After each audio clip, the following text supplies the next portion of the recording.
Just to give you a brief introduction, we're really tickled today to have Dr. Lehman Kung Jr. with us to kick off our Wednesday webinar series that we're going to be doing through the summer that's focusing on forages.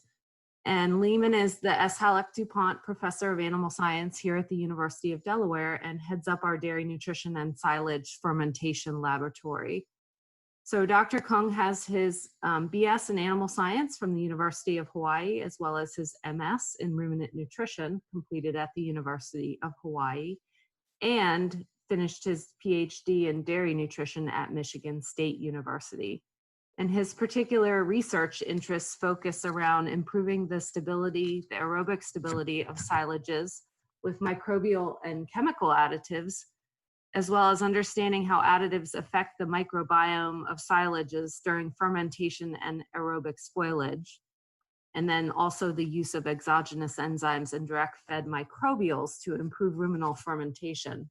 But this particular presentation that Dr. Kung's going to be doing for us today is very practical. It's a very applied type of presentation and one that he did for a dairy audience for us over the winter, and we thought really a lot more producers could benefit from this information. So Dr. Kung, I'm going to stop sharing my screen now so that you can share yours. All righty. Can everybody see my screen and hear me okay? Yeah? All right. If you can't, send a chat message to Susan and she'll see if she can help you. So first of all, I'm happy to be here today and to meet with all of you. I know we're doing this under some very trying times. I hope everybody is doing well and coping the best that they can with the situation. I have to apologize first of hand. We are at home and I have someone coming to the house to pick up my car for some service. And my dogs might go crazy, so if you hear them barking crazy in the background, that's what's happening, okay? So, as Susan said, I welcome you to the seminar, and we're gonna talk a little bit about silage and a little bit about baleage today. And let's see if I can, there we go. So here are the topics that we're gonna cover. We're gonna talk a little bit about general silage fermentation, what happens in the silo. Then we're going to kind of switch specifically to talk about making bale silages, or what we call baleage. There's some very good pros of making baleage, but there are also a lot of challenges with making baleage because it's a little different from making traditional silages. And then we'll end by talking about some tips from a practical standpoint on how to make good bale silage. All right.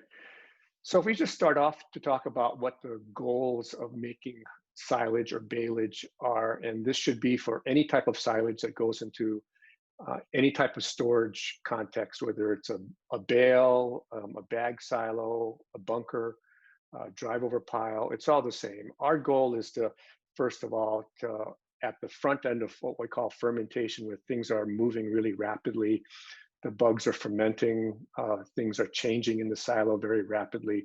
We basically want to rapidly preserve all the nutrients so that we can recover this material. You know, if you put in 100% of whatever you put in the perfect world, you want 100% coming back, right? Now, does that really happen in the real world? No.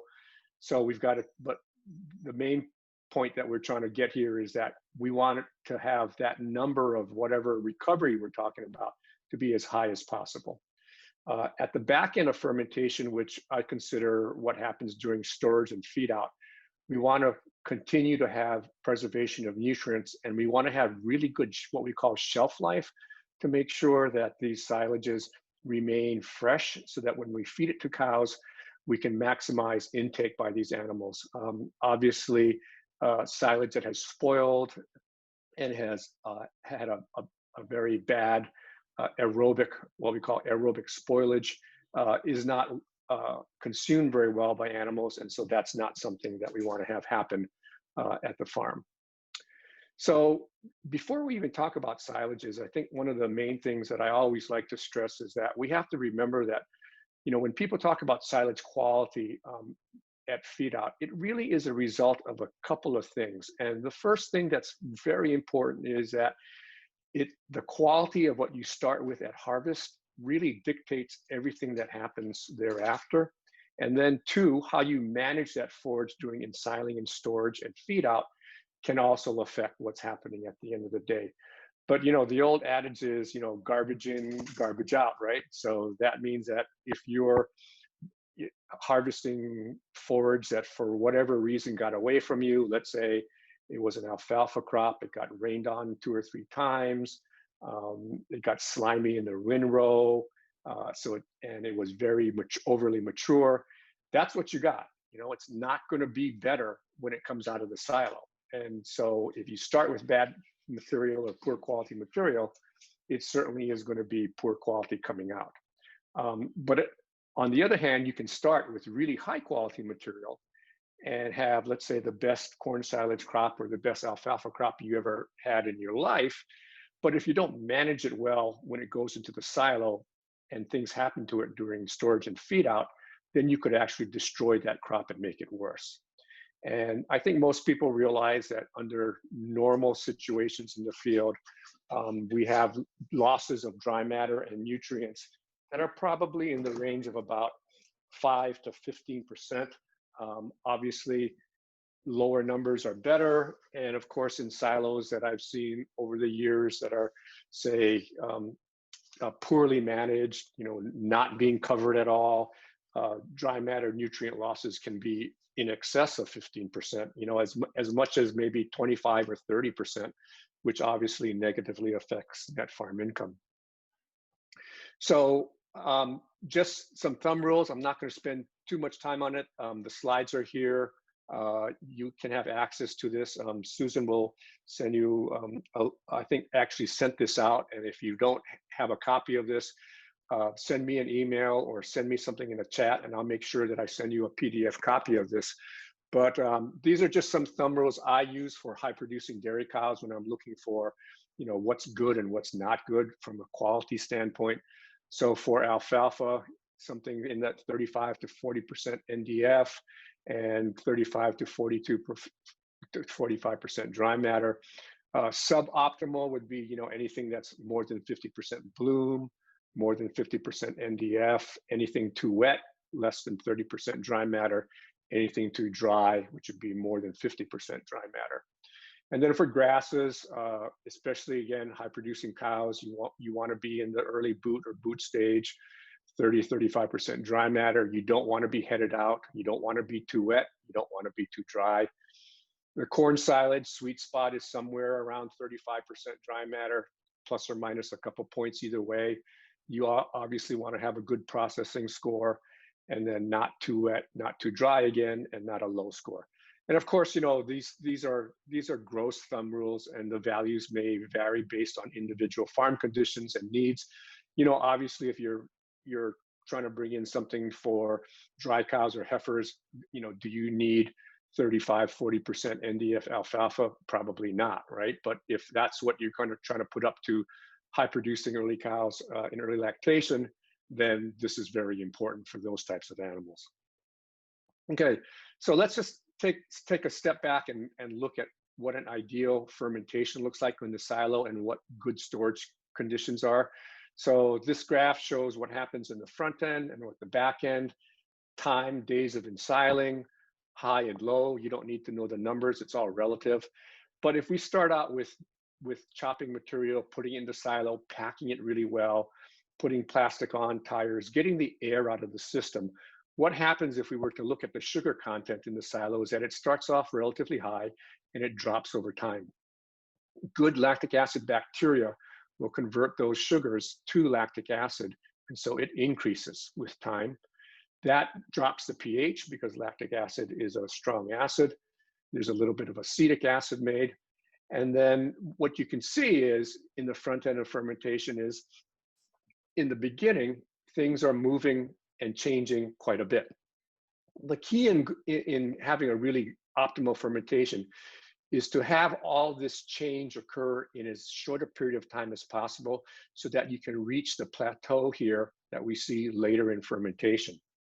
The faster you reach a plateau, potentially the more dry matter and energy you save within the silo. And then during the back end of fermentation, where you can assume that there's no air, you basically have a stable product, and theoretically nothing happens in the back end because everything is stabilized.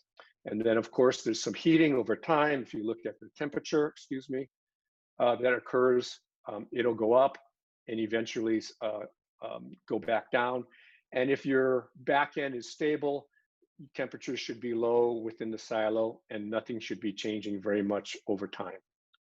So that's what I call the ideal fermentation, where things occur quickly in the beginning and are stabilized in the end. All right. So now let's talk about baled silage. So this is a little different from what goes into a normal bunker or a pile. There's certainly some advantages to go with baleage. The first thing is that compared to making dry hay, you certainly have a shorter wilting time, right? And you have the potential to make baleage in a day versus it may take you 2 to 4 days, depending on your weather, to make good dry hay. Because there is shorter wilting, there is less respiration, so you have the chance for potentially saving more sugars, which may result in higher nutritive value. So I think that you all realize that once you mow the material and your grass or alfalfa or legume is sitting in the windrow, that material in the windrow is still respiring and still alive.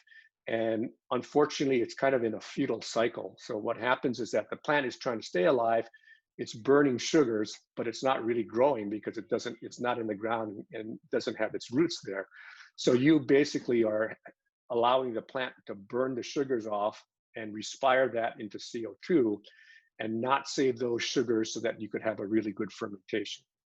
Certainly, when you have a shorter wilting time than making hay, the chance of rain damage from that coming in is lessened because you have a shorter wilting period that you're dealing with.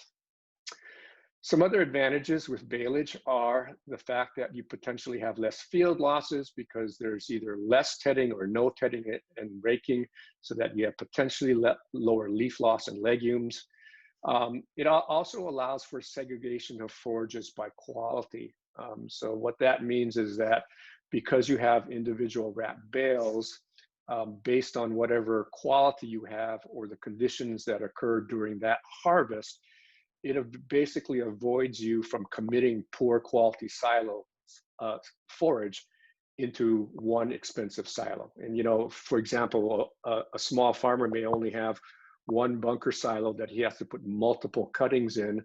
Well, maybe first cutting was really good, second cutting was really bad, but if second cutting was bad and it still has to go into the same silo that first cutting was, now everything is kind of commingled a little bit.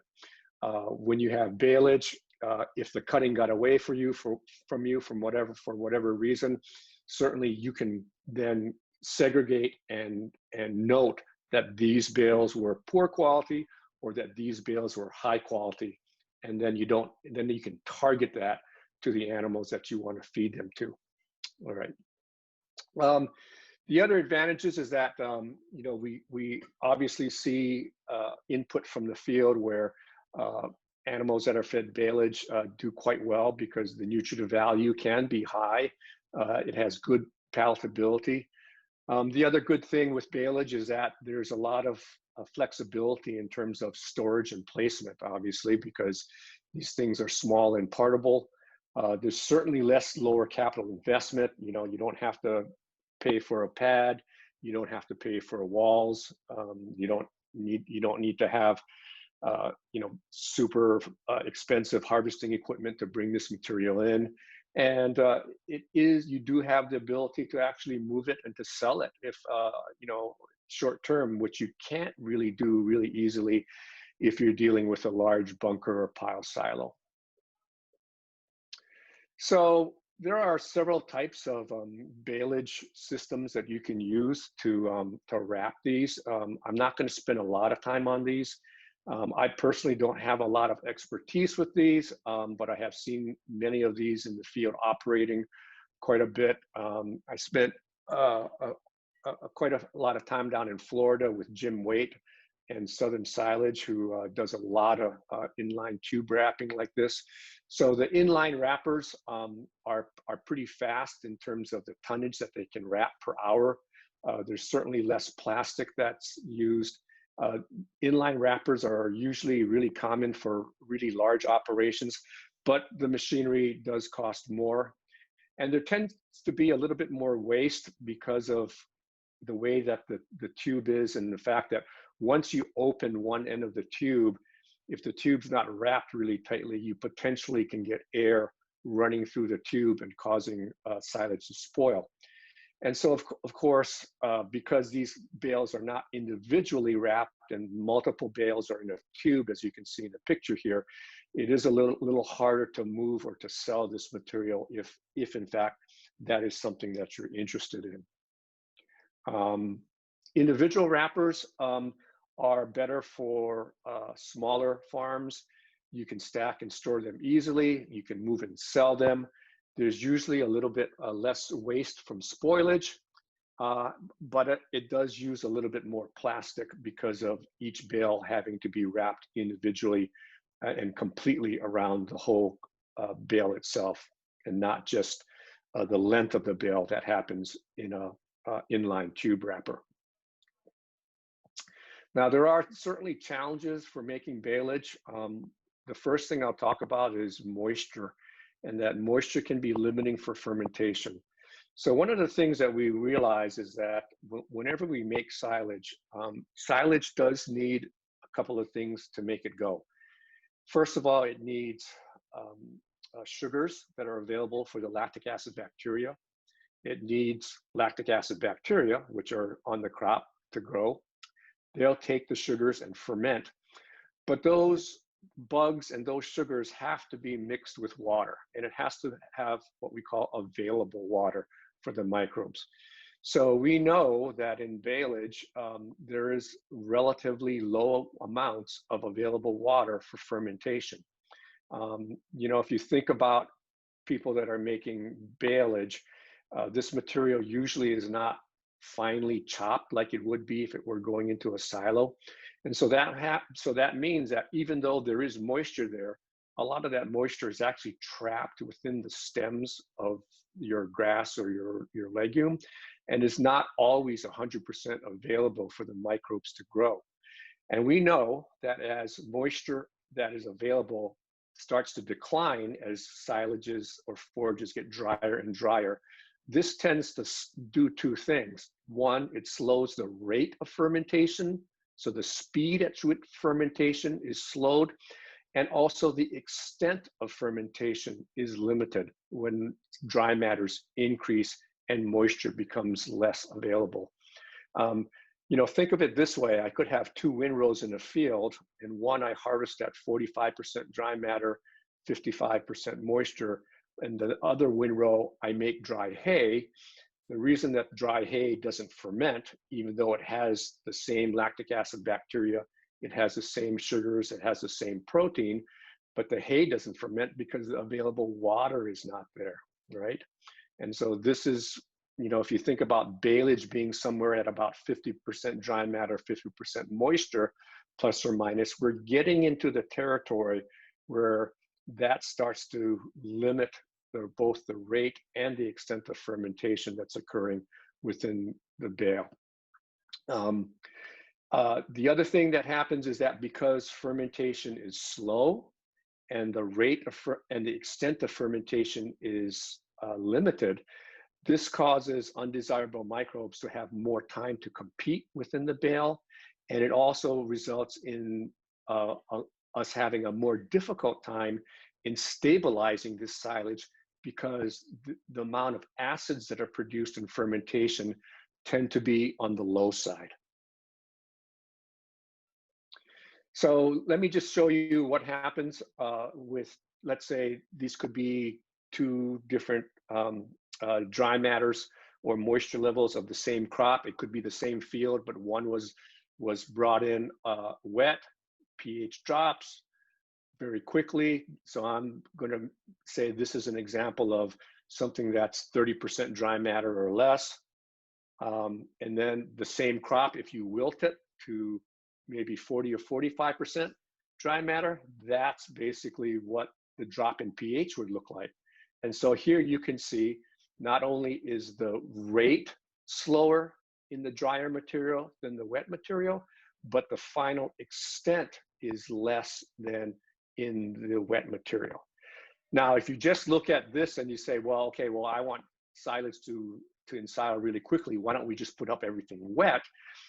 The problem is that if you go too wet, which is less than 30%, you obviously have a greater potential for this material to go Clostridial, and we don't want this to happen.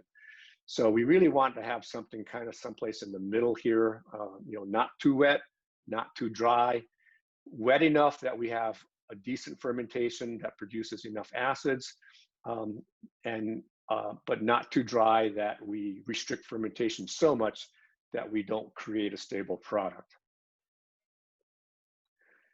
So for Clostridial fermentations, obviously this is an unwanted occurrence in any type of silo, including baleage, because Clostridial fermentations usually will cause excessive protein degradation, result in large losses of dry matter and energy, and usually is very unpalatable and results in depressed intakes in animals.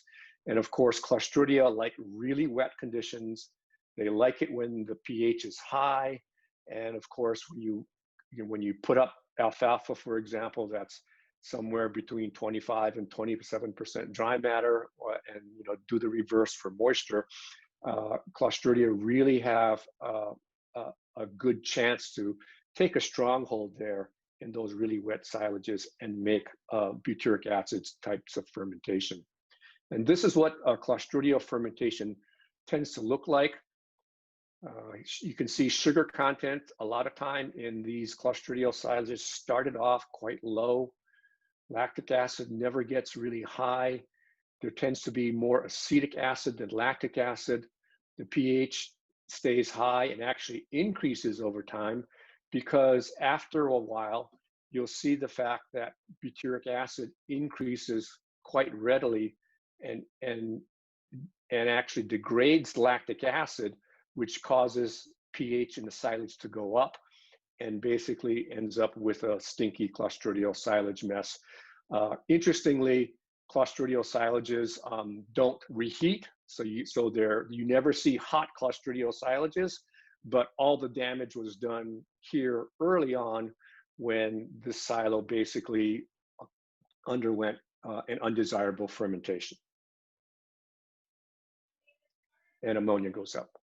And of course, the bad thing with Clostridial silages is that we can end up with a lot of butyric acid, and butyric acid is actually in the cow metabolized and it goes to ketone bodies. Well, the problem we could have in cows, even if they are in late lactation, is that if cows eat very high levels of butyric acid coming from Clostridial silages, we can actually put them into clinical ketosis, which is, if you think about it, how can you have ketosis in a cow that's 300 days in milk and only making 40 or 50 pounds? Well, that could happen if for some reason you cause silages to go Clostridial and cows eat more than 200 grams of butyric acid equivalent per day. Those cows, even though they're not in early lactation, can go Clostridial because they've eaten so much butyric acid. So that can obviously be a problem. So there are some other challenges with baleage that we have to deal with. And one thing that people don't think about is the fact that there is a very high ratio of plastic area to forage mass. And what that does is it increases the probability of aerobic challenges. So think about this. Think about a big bale, how many hundreds of pounds of materials in that bale, completely wrapped by plastic. And if you were to calculate the area of plastic that has to cover that bale versus the area of plastic that was used on the top of a single bunker silo versus everything that was below that single plastic in the bunker silo, I think you'll realize that there's a really high ratio of plastic to forage mass in the bales compared to what is in a bunker silo, right? And so because of that, if you think about it, why do we have the plastic there? Well, the plastic's there to keep air out of the system. But now we have a system where we have this huge amount of plastic around a very small amount of actual forage. That increases the probability that something's going to go wrong with that plastic, whether it's bird damage, UV radiation causing that plastic to be brittle and have holes, hail, stubble in the field, critters making holes in it. All those things, because of that high ratio of plastic to forage mass, obviously now, I think you understand, increases this aerobic challenge for baleages. And so because of that, it's really difficult to keep these bales completely anaerobic. But in the end, this has got to be one of our goals, to have really good silage that is stored for a very long period of time and is not unstable during storage.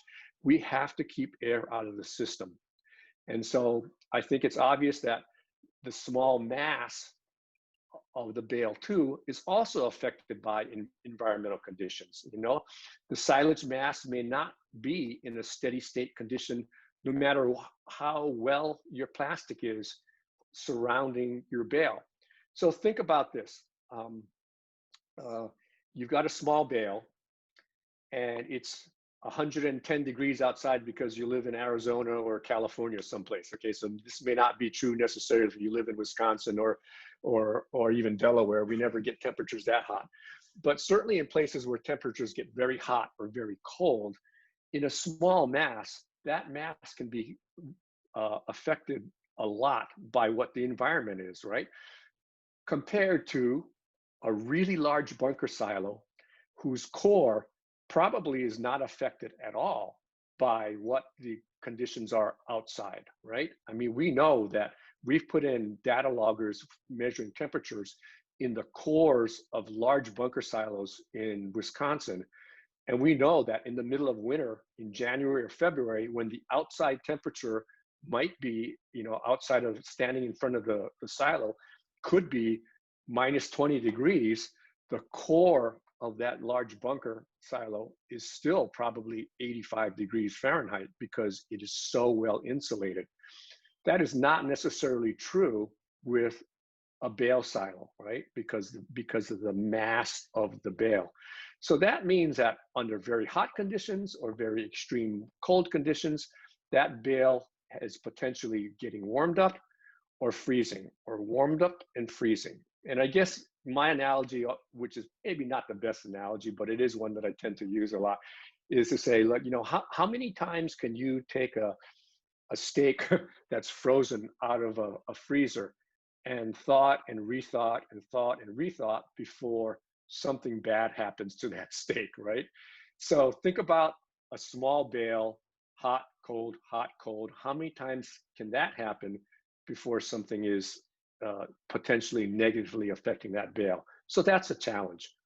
Certainly the other challenge is, because we have that high ratio of plastic area to forage mass, we have a lot of waste plastic that we have to deal with. And this is obviously on farms an issue, because not everybody actually will take recycled waste plastic from farms.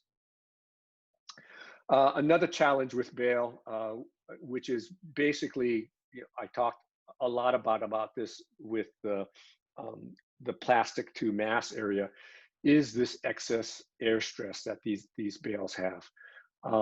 Any type of delayed wrapping with bales is going to increase respiration losses, use of poor quality plastic, overstretched plastic, holes in plastic. All these will cause growth of undesirable microbes, which may ultimately lead to the fact that you'll get molding, potential toxin formation, and reduced nutritive value, and the potential for excessive heat during fermentation, and that could result in excessive amounts, of heat damaged protein because of the Maillard reaction.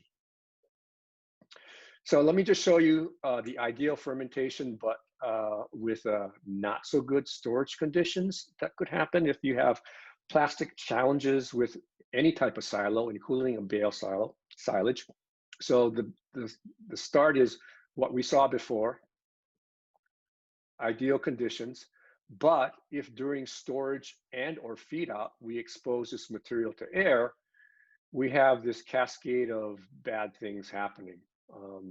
And of course, we have secondary heating, which is a loss of dry matter and energy. And if you think about it, you know, heat is energy and it's being expelled. CO2, because its oxidation is lost to the environment. That's your tangible loss of dry matter coming out of the silo. And of course, the question is, why does this cascade or domino effect occur? Well, it starts out with air. If you have high amounts of bad yeast that are what we call lactate assimilating yeast, they see the air, they wake up, they eat lactic acid drops.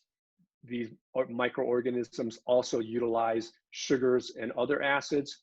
Because all the acids drop, the pH increases, and this then allows a secondary wave of microorganisms, including aerobic bacteria and molds, to come in and totally destabilize the system, resulting in hot, moldy, spoiling silage that your cows obviously will not be happy eating. So here's some tips for making baleage. First of all, as I had mentioned in the beginning, you know, we do want to probably start with the highest quality forage that we have, and specifically because we know that as forages tend to mature, they get more lignified, right? And when they get more lignified, they get more stemmy. And if we have more stems, and especially if these stems are hard, we have potential for those stems to break through the plastic covering of bales and then cause that cascade effect of aerobic instability to occur. We certainly want to avoid baleage that was being rained on or baleage that was undergone very prolonged wilts, because that results in forage with low fermentable sugars. Baling somewhere at about 50%, plus or minus 5% would be probably within the ballpark that most people will be okay. Certainly, we want to think about wide swathing, which is people have talked about, and I'm not going to talk about too much here, but certainly wide swathing is one of these things that we can do, especially for first cutting, where we're under conditions of high humidity. There's a lot of rain that's occurring. The soil's really damp. We don't have the best drying conditions. Under first cutting conditions, wide swathing probably is a really good idea to do, where we could spread this out whole length of the cutter bar and get this material wilted, as quickly as possible. Orient these stems in the direction of the baler, and of course, you probably want to slow down if the material is a little wetter than what you would like, just because it helps it to get baled tighter within the wrap. Over the last 5 years, there's been a lot of improvements in baler designs, especially with recutter knives. And obviously with feeding baleage, if you went back, maybe 10 years ago, almost everybody was not using recutter knives because the technology was there. So one of the issues that people had with baleage was that if you wanted to incorporate this into a total mix ration, you'd have to take that bale and put it into a tub grinder someplace and get it recut so that you could mix it really well into a TMR. But with new technology, we have on the market 17 knife cutter balers versus 25 knife cutter balers that will pre-cut this material within the bale. The 17 knife cutters give you particles that are about 15 to 25 centimeters in chop length. The 25 knife cutters give you particles that are usually less than 15 centimeters, but all of them will then create a product for you that you don't necessarily have to re-chop again before you put that and mix that into a total mix ration. So certainly it would be something to think about. The other thing that having material pre-cut in the bale does for you too is that that also does release a little bit more moisture into the bale that's available for the lactic acid bacteria to have as available moisture, so that they can do their fermentation a little bit more efficiently versus if it were not pre-cut.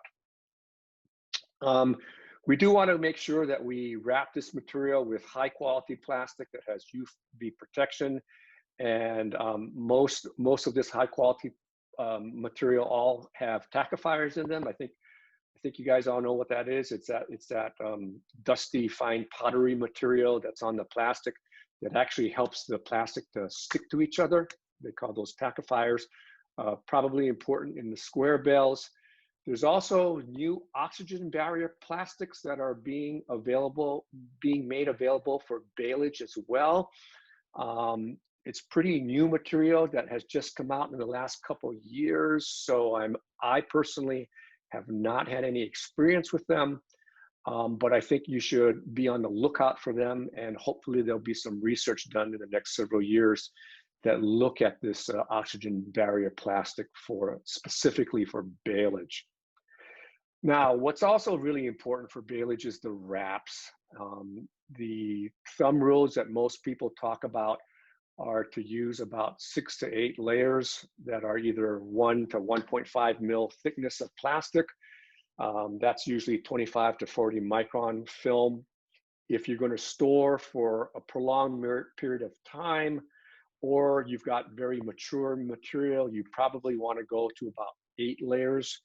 From a practical standpoint, if you look at the number of turns that you're doing, especially on the single bale wrappers, it's 6 to 8 layers is probably somewhere around 25 to 30 rotations. I think that's right.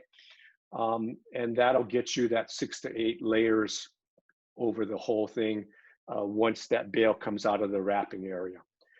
From a technical standpoint, people would suggest that you wrap in what they call a staging area rather than in the middle of the field, primarily because hopefully in the staging area, there'll be less stubble in the field, where stubble could actually cause your wrap to have punctures in it, right? Packed tightly. This material, should be packed as tight as it is in a silo, although I can tell you that that probably doesn't happen.